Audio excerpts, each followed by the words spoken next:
Welcome to DRTSPR show. This is Dr. Tangella Shiva Prasad Reddy alias Dr. TSPR. Namaste, Adab, hello and a warm welcome to Narasimha Reddy Garu. Namaskaram. Very simple and straight. I'm going to show you 2 or 3 videos. Union budget, the political economy lens. One nation, one election. Kumbh Mela disaster. Chinese occupying our union territory of Ladakh. After 2 years, the government has to concede, while Prime Minister of India was denying no one occupied our territory. So such huge setbacks for NDA, and they are on a stable wicket as far as today is concerned, because the opposition, India, spearheaded by Congress, is already in tatters. We have seen Delhi elections, and I don't know why Congress party doesn't have a policy wherein, even after Amit Shah's comment on Ambedkar on the floor of the parliament, nationwide agitation, they said, did they make Amit Shah withdraw or resign? The similar way, when our country's land is occupied, shamelessly the External Affairs Ministry spokesperson comes and states that illegally, forcefully. What is that nonsense, bloody? Is this a sovereign country or not? Such a big issue. Opposition silent, except for some, some comments on the floor of the parliament. Not a serious issue for the country. That is when now this budget, how good it will be? Will be a face-saving formula to wipe off right from Kumbh Mela disasters to Ladakh, to the statement made by Amit Shah? Let us listen to Narasimha Reddy Garu. I'll just show you 2 videos. As usual, my WhatsApp is always under surrender. I don't know how long they are going to restrict me. She's our finance minister. Let us listen to. I don't know whether she has become more experienced this way, this time at least. Up to income of 12 lakh rupees.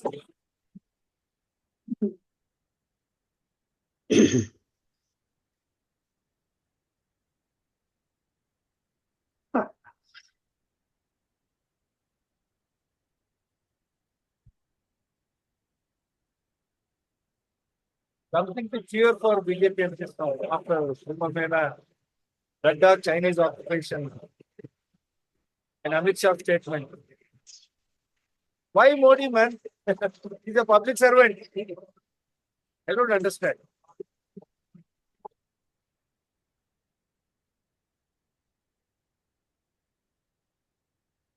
Now happy to announce. Now we will listen how good this is. What are the intricacies? Is it really 12 lakhs on a platter?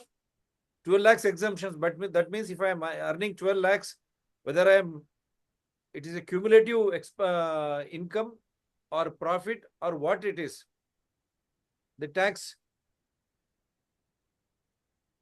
is it going to help me? Which bracket I will be? Again, there also we have 2 or 3. They said this is insurance cut and paste of Karnataka government. As usual, when me and Narasimha Reddy Garu join, these fellows, they try to hack my bandwidth. Which video will play, I don't know. Here. Life of middle class in India, yeah. It's being beaten. Life of middle class in India.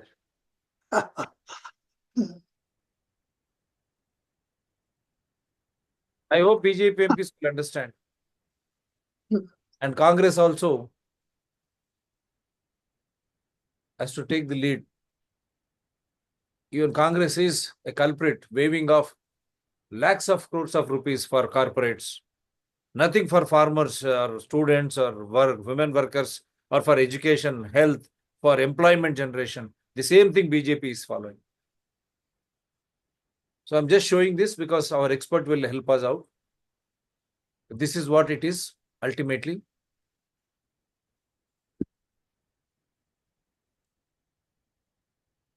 Another one. Yep. This I'll just try to show.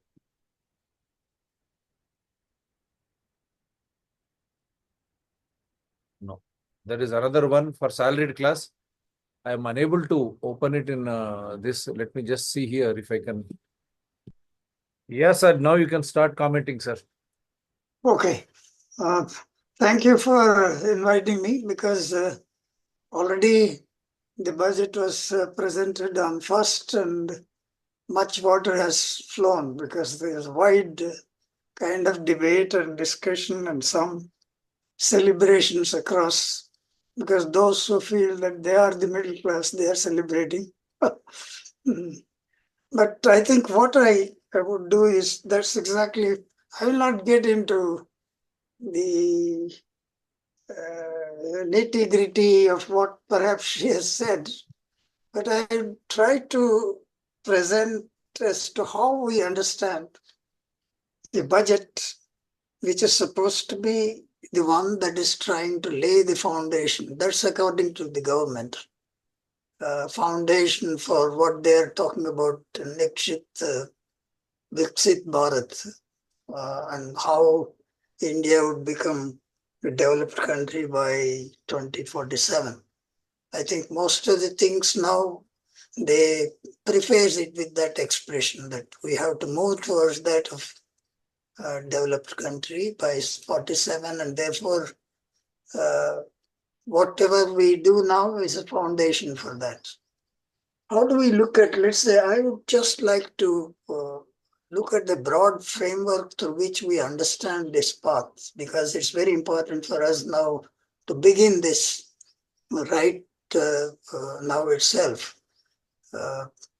without getting lost in kind of details that she has read out for quite some time. And of course, you must have noticed that she presented so many things, said so many things, but she kept some trump card, which she presented at the end, saying that this government, particularly Prime Minister Modi, understood the sacrifices of the middle class, and therefore the budget is tuned to help the middle class. That's how she presented that whatever tax concessions we were trying to show.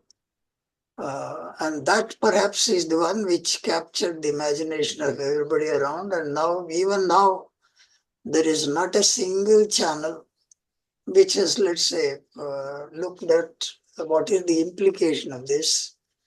And everybody thought, I think we are getting, let's say, exemption up to 12 lakhs, and therefore middle class are happy. That's exactly why going behind the backs of what is being presented is the one which we call, let's say, looking at any development from the political economy point of view. So if we look at the political economy point of view, there are two ways of looking at the budget also. The background, because we look at the budget by looking at the economic survey, which sets the tone for the budget, because it at least reviews what happened in 24-25, so that on that basis, there will be a budget for 25-26. Similarly, there are quite a few reviews. Everybody independently, both the corporate sector, financial sector, everybody will have his own, let's say, assessment of the condition of the economy, the state of the economy, including that of, besides the government's economic survey, even Reserve Bank of India, January issue of the Reserve Bank of India bulletin has normally a review of the economy, state of economy. By looking at these things, we must be in a position to see how the government is trying to answer this condition and move forward, and what perhaps is the framework. Normally, we talk in terms of two dimensions of a long-term strategy. One is structure. What is likely to happen to the structure of approaching the future of economic progress? The second is what could be called a systemic. No, to take the myth, I mean, I'm talking in abstract terms. When we talk of structures, I'm talking in terms of what would be the nature of investments, what is likely to be capital investment, how it stimulates, let's say, demand. And when it comes to the question of systemic, we'd like to see what is happening to the condition of living of people. Let's say eradication of poverty or generation of employment or better health, better education. These are all systemic kind of things. The structural dimension is supposed to address the systemic promises that the government makes. That what exactly do we mean by becoming a developed country? What exactly we mean by, let's say, India becoming $5 trillion economy by 27, 28? In terms of people's condition of living. And therefore, why I start with that in the structural aspects, this is exactly where she has tried to, I mean, if you look at the last, the background, what was happening to the economy, either in economic survey or for that matter, Reserve Bank's review or general financial sector assessments, there was a very kind of a down to earth assessment which showed that the economy was not doing very well. See, for instance, when we refer to that, the first 2 quarters of 24-25, the growth actually has dipped into that of, let's say, level of 5.4%. And when we refer to that of the support base for growth, the capital expenditure, actually the budget last year proposed a capital expenditure of something like 11.11 lakh crores. But I think in the first 8 months, only 46% of that 11.11 lakh crores of capital expenditure was made. And in fact, now the latest estimate is by the end of this year, it will reach not 11.11, but it would reach something like 10.8 lakhs. That's the investment would be less than what was expected. Similarly, the state's own expenditure on capital items was also dipped to a level at least 12 to 15% lower than that. When in fact, all states were not able to, let's say, mobilize adequate capital. Similarly, when it comes to the question of the bank credit, for instance, the bank credit in 24-25, in the first half, we don't have latest figure, first half, it increased only by 8.3%, which is just half of what it was in 22-23. So therefore, I mean, 23-24, because last year, that's year on year, the increase was only likely to be, the bank credit expansion is likely to be about 11.5%, which is half of what it was 23-24. See, these are all, I mean, in fact, we turn to that foreign exchange situation. For instance, foreign exchange reserves. This, I think, this is a continuing thing even today, this newspaper, the headline is about, let's say, the falling value of rupee. It has been happening over a period of time. In fact, to keep the rupee value pegged at a level, the Reserve Bank of India released enormous amount of, let's say, foreign exchange reserves. In fact, in September 2023, not September 23, in September 24, the total foreign exchange reserves in India with Reserve Bank was something like $705 billion. But within a matter of few months, by the end of, let's say, last month is by the end of January 31st, 25, $80 billion were wiped out. Why? Because they are trying to protect the value of rupee by releasing, let's say, foreign exchange reserves. I mean, all this shows that means the rupee value also is coming down. Rupee value coming down, growth is not happening, capital investment is not happening. This is the context in which you come to that of, let's say, this year's investments. In fact, if we look back into that of, let's say, the earlier years also, for the last several years, the investment from private sector is not coming for substantially.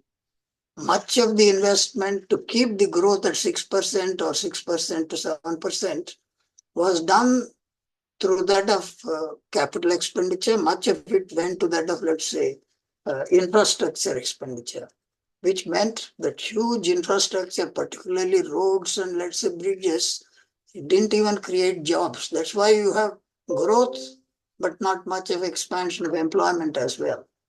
And therefore, this is a serious kind of situation. In fact, if you look at, let's say, the beginning of this regime, in 2014, the capital expenditure, the share in total, let's say, expenditure was something like 12%.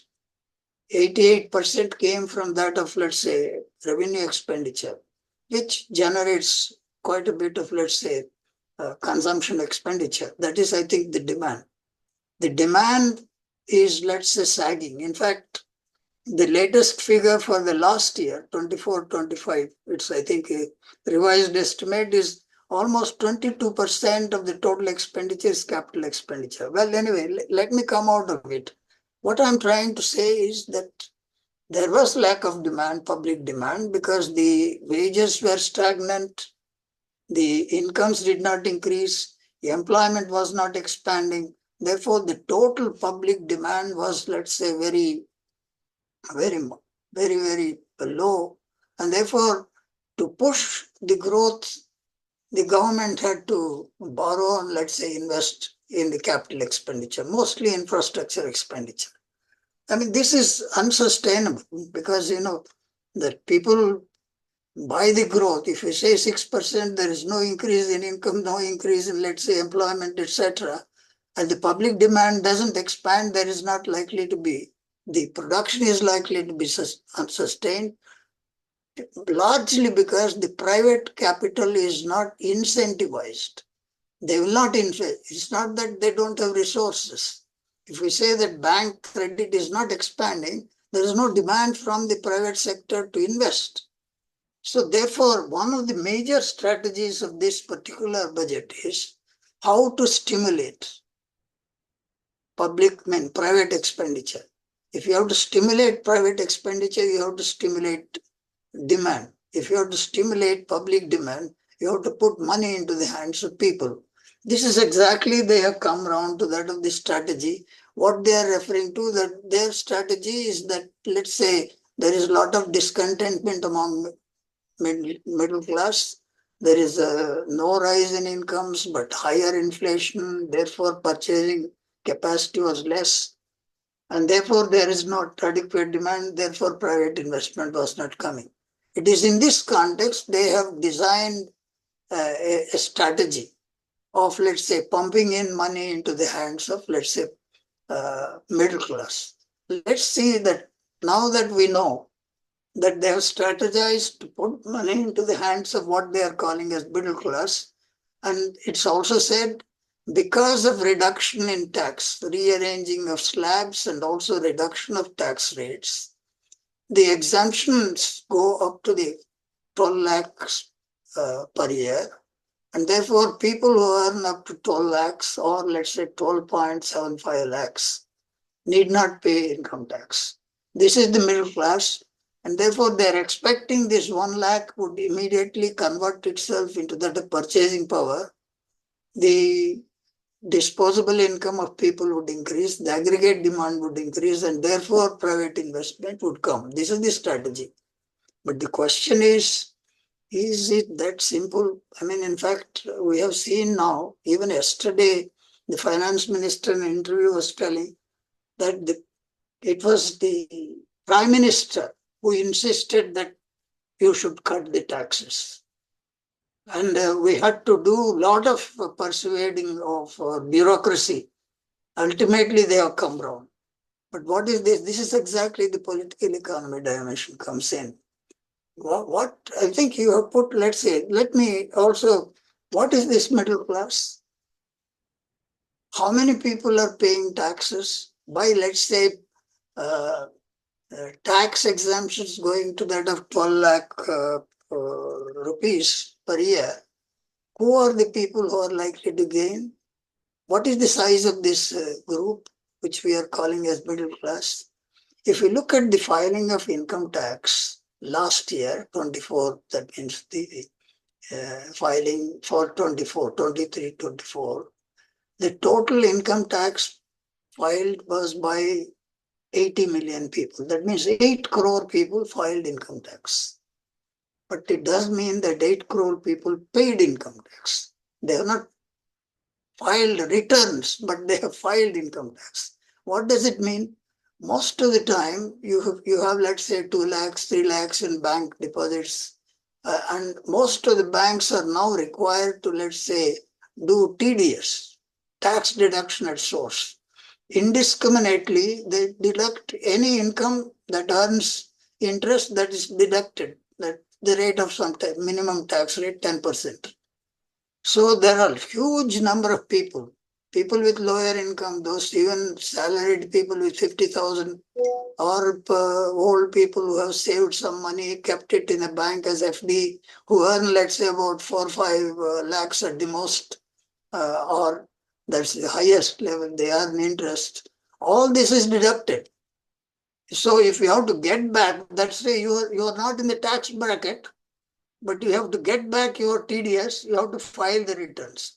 And therefore, out of the 8 crore people who filed returns, 5 crore people did not pay taxes. They filed taxes only to get back their money. They are not subject to or eligible to be taxed. So only 3 crores of people. That means if we refer to that this 12 lakh exemption, it applies to only 3 crores of people who have filed income tax. This 3 crore is not merely middle class. They are saying because the exemption is coming to that of 12 lakhs, that 12 lakhs deductions will carry to that of even fellows who get 120 crores also. That 1 lakh 20, that tax exemption, that would be deducted proportionately. And these 3 crores who actually taxpayers, at least 10% or 15% of them are crororepatis. And therefore, if we take into consideration 3 crores, which is hardly about 2%, 2.5% of the population, this is the middle class they are talking about. And they are trying to celebrate that most of the people, we know that average monthly income of middle class is estimated to be something like 24,000 rupees per month. They're never there, and none of them get any relief. But this particular class gets some relief. That's 1 lakh, and that's being celebrated. Most of the people do not know. You can think that's also, it's largely urban. Most of the people who get, let's say, 1 lakh salary or other income, mostly are residents. I don't think anyone who is doing some work in rural areas gets. That means with one stroke, 60% of the population out of this. And therefore, only out of this 40% in urban areas, only about 3 crores get this exemption. This is a master stroke of politics. It's not political economy. I will come to economy. It's a master stroke of politics because there is election coming in Delhi. You have election commission in your hands. The EC has orchestrated setting up of the dates for elections. And they have set the dates in such a way it will be just before the Delhi elections. It is going to be much more equally like Delhi Assembly elections. Bombay Broth municipality elections are also equally important. They are coming in soon. So these two major elections. The third is, of course, the Bihar elections next year. This is how the politics has joined hands with that of the kind of middle class that they are praising everywhere. And the fact now is coming out because the finance minister saying it was Prime Minister Modi, who insisted that you should give, let's say, tax concessions, you have given. In fact, the third election that next year is coming, Bihar, the kind of money that there are 6 concessions given, only state where in the budget mentioned they have given 6 concessions. Now it's estimated to the tune of 56,000 crores. It's not merely a Makana bowl, which may not involve about 100 crores only. They have given Makana bowl, but the Kosi Canal, because we know that even as children, we know that Kosi was supposed to be a river of sorrow. The huge money is being pumped into that Kosi Canal, and there is expansion of, let's say, what is called as greenfield airports, expansion of existing Patna airport, and circuit, what is called as Buddhist tourist circuit, and expansion of Patna IIT. These are all bonanzas. It's purely election bonanza. No other state got anything. And of Andhra course, Pradesh Chandrababu Naidu is celebrating. I don't understand. Chandrababu Naidu got something last year for that Amravati. project. Then this time, not Amravati, that irrigation project. And Kaleshwar. then, not Kaleshwar, Polavaram. And he also, this year also 5,000 crores they have given him. Last time they gave 16,000 crores. This time it has So come down. he has got huge money last time. But not this time. But not this time. And therefore, this time there is no election. So Come election, they give. No election in southern India. So southern India is ignored by Modi government. So that is why we are trying to caution the citizens of India how this budget, which should be pan-India, it is only also Bihar-centric, Mumbai-centric and election-centric. And middle class also, you put at 12 lakhs relief, not for entire middle class, because your salary is not at 1 lakh per month. You see, it's a master stroke because the substantial proportion of voters in Delhi and Bombay are, let's say, the ones who earn salaries up to, let's say, 1 lakh rupees a month. They are the ones who get 12 lakhs a year.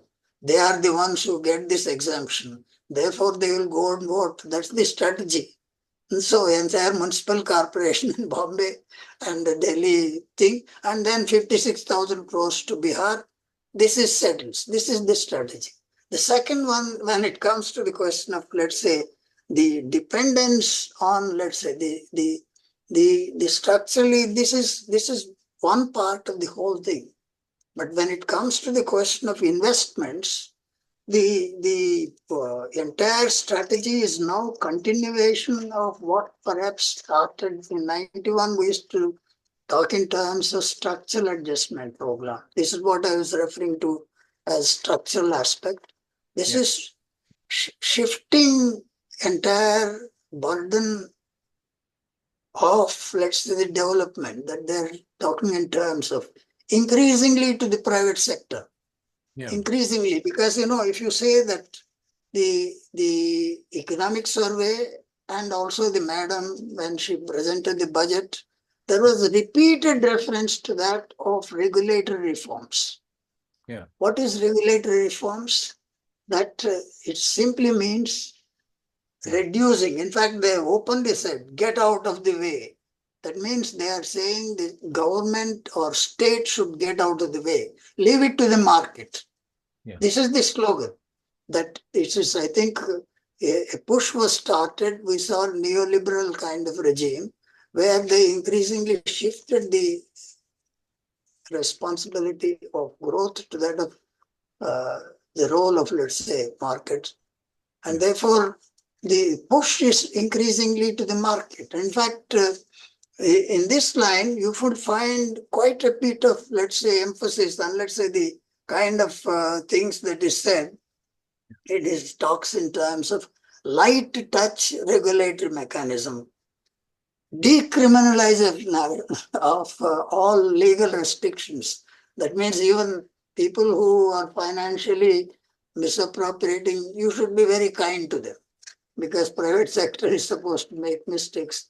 Maybe Modi is perhaps very happy if Adani is, let's say, left out very lightly. That's what very interesting expression. Light touch regulatory mechanism, So no more criminal proceedings. decriminalization. No more criminal proceedings, even if you loot. If you loot banks, That's you loot the financial that's the institutions, idea. people. And Wow, then what a budget. Wonderful. all this is to ease what we ease of doing business.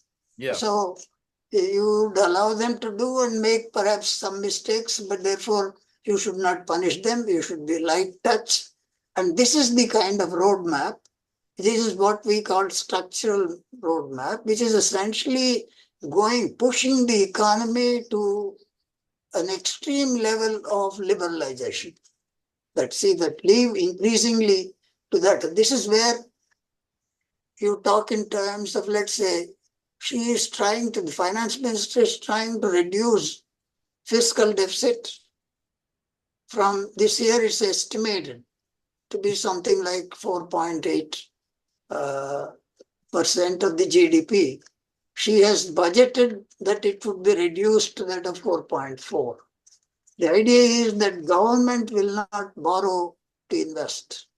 It will make Private. the banks and other facilities easy at lower interest to be borrowed by the private sector for investment. Government would slowly withdraw. The target is that now presently the government debt in terms of gross domestic product, GDP, is supposed to be 57, 58%. They would like to reduce it by 10 percentage point over a period of time by 3031, which means that you slowly withdraw the state in investment activity and then push, let's say, facilities for private sector by making things easy for them, reducing the regulations, and even, let's say, removing some kind of a criminal kind of, let's say, activities which earlier with the existing. They have the budget has appointed a high power committee to review the entire regulatory mechanism in terms of, let's say, business. That means it will come out now, but we don't know, not yet. You have 6 With minutes the more report, time, sir. because there will not be any discussion about it. Reddy, you have 6 minutes time. You have 6 minutes time. Yeah, okay. And this is the structural part. Let me quickly run through. The other part is that she has been talking in terms of what is called, this is what I was referring to as systemic part. That means that she also, in fact, one was elated because she said in the beginning itself, she said like this: the aim of the budget towards, let's say, Viksit Bharat is to zero poverty, good quality education, affordable, comprehensive healthcare, skills to enhance productivity, increase women's participation in productive work activity, empowering farmers to make the country food basket of the world, not here. These are all the things which she said. But when it comes to the question of investments, for instance, education, it is not only now, right from 2014-15, the investments made in education, health, very meager. For instance, in 2014, the investment in health was 0.25% of the GDP. In let's say the latest budget also, it is 0.27%. When it comes to the question of education, it's actually come down. In 2014-15, it was 0.55%. Presently, it's 0.36%. See, when you turn to that of agriculture also, there is a lot of programs and this mission for pulses, that mission for cotton. But when it comes to the total investment in agriculture, it has actually come down from last year also.